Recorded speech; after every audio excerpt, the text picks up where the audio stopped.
Alam nyo ba guys, ang realization ko, dati napapanood ko lang to kay Cristel Fulgar. Kasi diba may boyfriend siyang Koreano. Sa Korea kasi, if you want peace, go here. Grabe.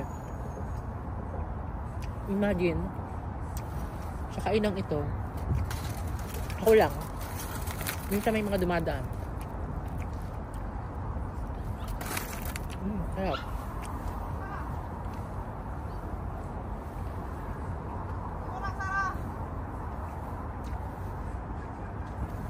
Tanaw ko dito yung Hanwha building.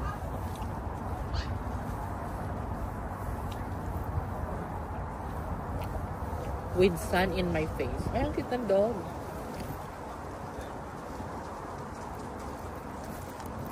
Parang si Jacob.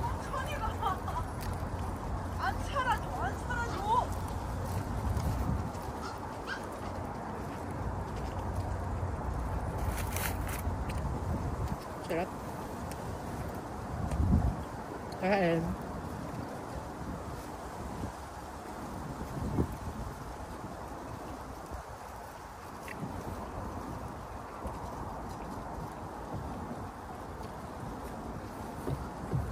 Parang may church dun.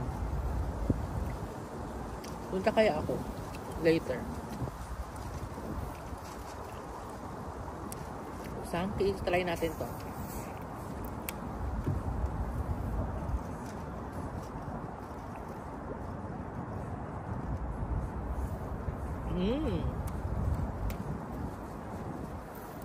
Sarap. Plum grapefruit soda. Ang background natin guys, ito yung Han River. Pakita ko sa inyo yung church.